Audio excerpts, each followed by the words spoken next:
Get ready, people. When you wake up tomorrow morning, a new Major League Baseball season will be on the horizon. Even if you believe that Major League Baseball opened up last week, it really did. It opens up tomorrow, people. So get with the program. I'm Donnie Rightside. He is Joe Raineri. And now we bring on our resident Major League Baseball insider, Craig Mish, to the program. How excited are we, Craig? Baseball across the landscape tomorrow. Yeah, I mean, look, it's opening day to me is, should be a holiday. It should be one of those days where we consider, letting the kids have off and letting them all go to the games and building the future for baseball. But to me, yeah, it's always a special day. It doesn't matter who you're playing, where you're at. I've been to almost every opening day in South Florida that they've had here. So I'm certainly excited to go back tomorrow to see the Marlins play the Pirates on opening day. I like where you're going, Craig, which includes people at the SportsGrid Network having the day off for Major League Baseball opening day would be absolutely wonderful. Maybe we can get that voted on shortly. But the one thing we do know, guess what? Jordan Montgomery has a team here. Amazing. It was the Snakes in the middle of the night, a one-year, roughly $25 million contract, which could vest into another year and $25 million. Craig, why did it take so long for Montgomery to find a home? And now he has one out on the West Coast. Yeah, I mean, clearly his value to him and to his agent was perhaps more to other teams. I mean, I think that is a foregone conclusion at this point, getting a one-year deal with a vesting option. And I'm sort of hopeful, Donnie, in a way that this sets the table for the future, regardless of who the agent is, regardless of who the player is. I think it's good for the game. And inevitably, it looks like it would have been better for the player to get yourself signed sometime in December or January or February, or not right before the season starts. So hopefully this is the precedent that will be set for the future, but we'll see. It's actually not. I mean, it's good timing, right? Because I think Rodriguez is on the shelf now for Arizona. This gives them another starter to go in there. It's not exactly what Montgomery was looking for, Craig, but it certainly works for Arizona, doesn't it?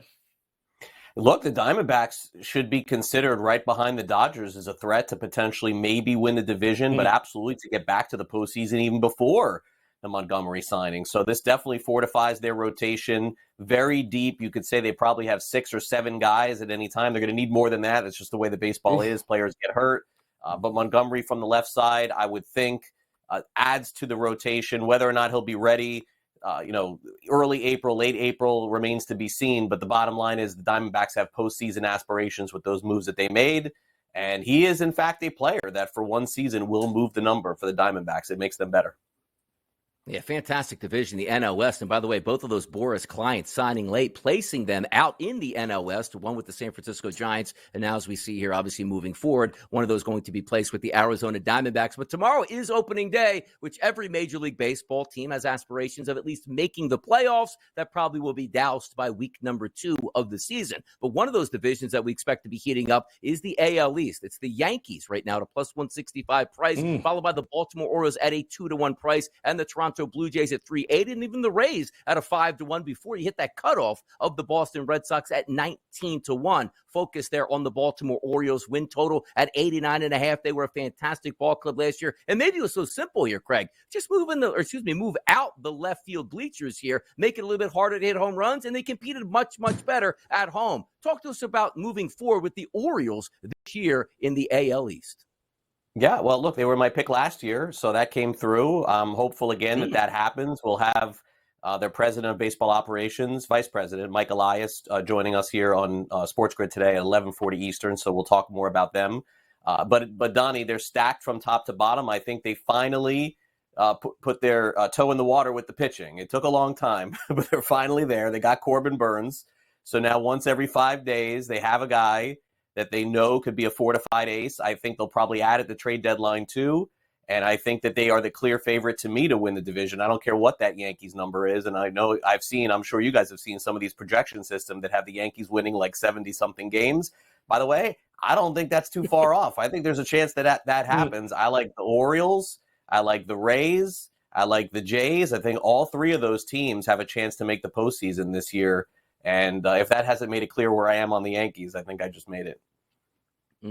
Yeah, no, as a Yankee fan, trust me, I know exactly what you're saying there between the lines there, Craig, because I'm also concerned, or I'm not concerned, but I find it fascinating how we always seem to forget about Tampa reloading and the style of that organization that just they keep going. We always underestimate them, and then usually by June we're like, why didn't we bet Tampa? Like, why did we forget about Tampa? I don't know that we can do the same thing with Texas this year, though. That was a lot of baseball, a lot of injuries, some changes. Are you buying that they're going to start the season pretty well like they like last year, or are they going to regress maybe a little bit early on? Well, look, Joe, I think they'll be in it. I don't think there's any question they'll be in it from the beginning to the end. I think their offense is, fair to say, top three, maybe. I mean, it was the top in the American League, but probably top three at the worst in baseball. I mean, they have a phenomenal offense. The pitching is pretty good. But to your point, Joe, they had some luck along the way last year. They sort of snuck in at the end, fell apart a little bit, didn't end up winning the division, and then got hot for the postseason. Generally, those teams don't come back again for another year. But I think, look, the Astros, to me, still the class of the division.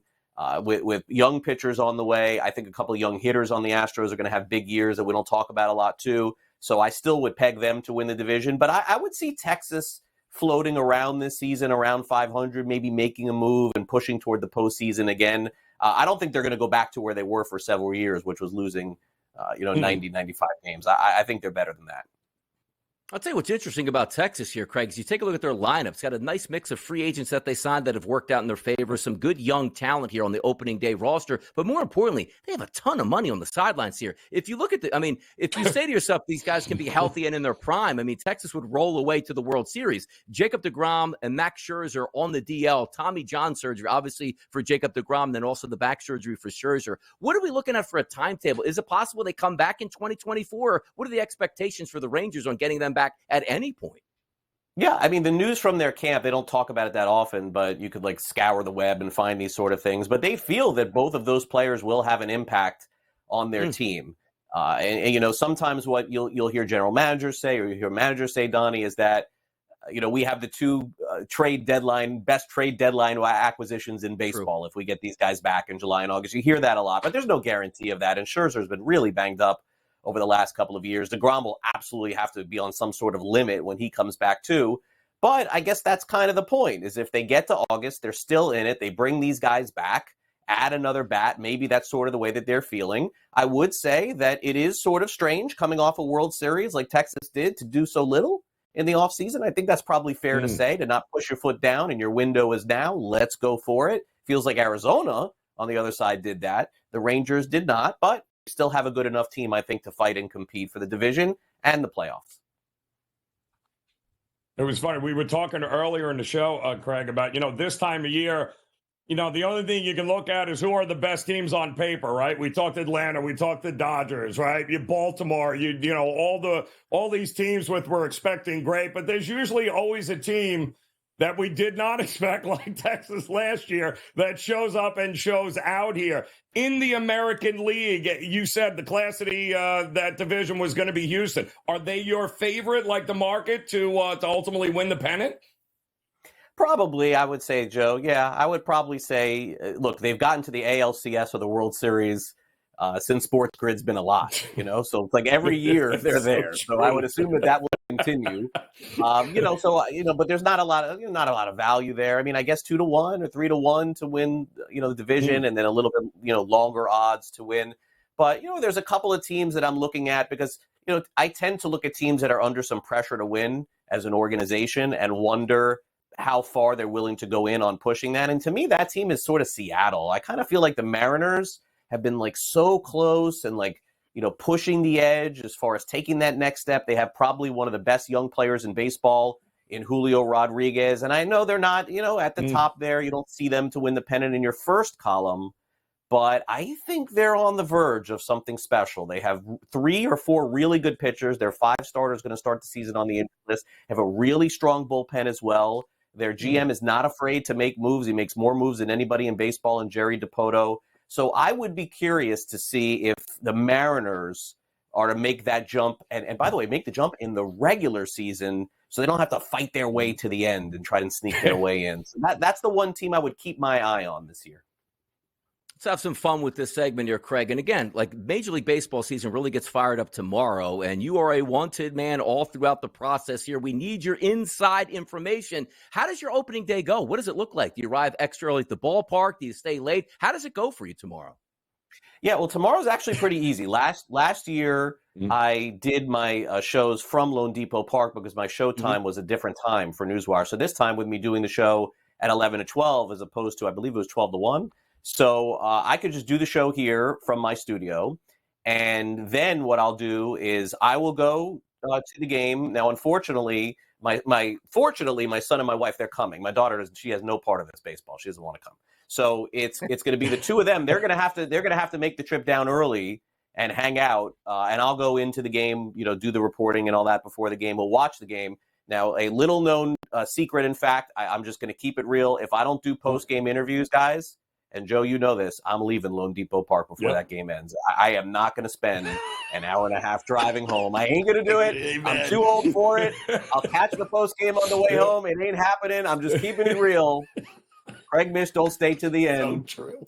If there's a sellout. He ain't doing it. It's not happening. Sorry. That's who I am.